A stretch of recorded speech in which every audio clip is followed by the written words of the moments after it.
From the Caribbean News Desk, the morning edition. Good morning. I'm Kendol Morgan. And I'm Denis Chabrol with the latest from across the Caribbean.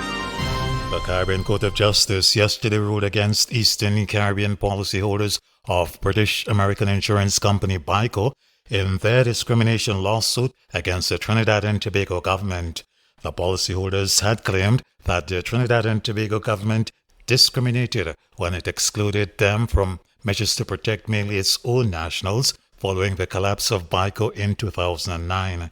CCJ President Justice Adrian Saunders gave the long-awaited ruling yesterday. The court noted that if the claimant's arguments were correct, it would mean that the defendant would have been responsible for bailing out all BICO policyholders in other Caribbean territories. The Eastern Caribbean policyholders claim BICO's collapse resulted in losses to businesses and individuals of more than 800 million EC dollars. That's just over $300 million US dollars.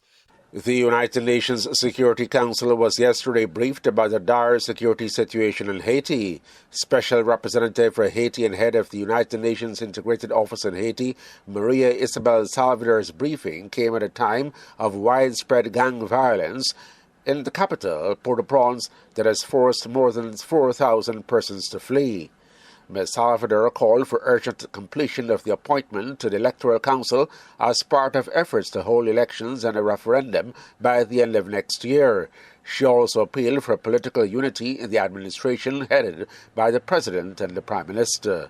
Delivering on its mandate, BINU is working to strengthen collaboration within the two-headed executive, urging them to set aside differences and focus on addressing insecurity, governance reforms, and electoral preparations. The two-headed executive needs to act in unity and with greater sense of responsibility to address the country's most pressing challenges. And the A3 Plus, Algeria, Mozambique, Sierra Leone, and Guyana say the throw of arms to Haiti must stop. Speaking on behalf of the A3 Plus was Guyana's representative on the UN Security Council, Caroline Rodriguez-Burke. Madam President, the A3 Plus is compelled to reiterate its call for greater efforts to be made by member states to curb the illicit trafficking and diversion of arms and ammunition to Haiti and illicit financial flows. Without access to illegal weapons and ammunition, armed criminal gangs would not have been able to hold almost the entire country hostage.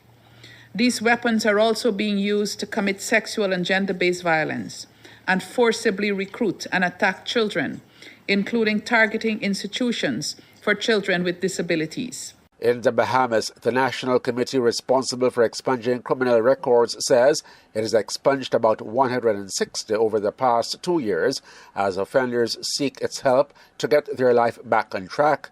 Committee Chairman Ronald Campbell says many people are coming forward. 2 years after you would have spent your time, you have no reoccurrence, no other offense, no involvement with the law, the police. You can apply to the committee and we can look into the matter and you can have your record expunged. Persons who come here, they come with tears in their eyes, cannot get a job. They want their life back online. They would have paid society and now they want to straighten up and fly right. The committee deals with all matters except rape, incest, murder, treason, and armed robbery. The opposition leader in Barbados, Ralph Thorne, has expressed concern about the government's plans for monetary and other support to economically troubled Cuba.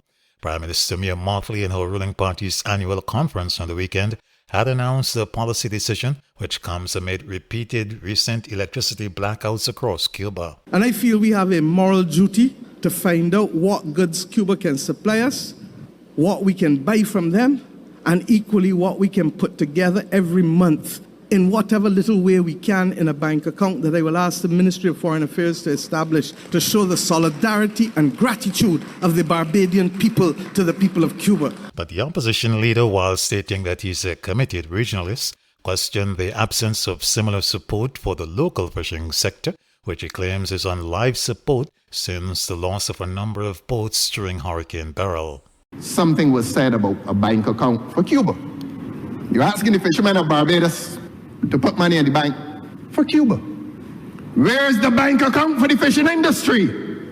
Bank accounts are too good for them, whose voice will be raised in defense of this industry, which has over the years employed thousands of people. Which bank account is open for them? Where's the national contribution to this industry?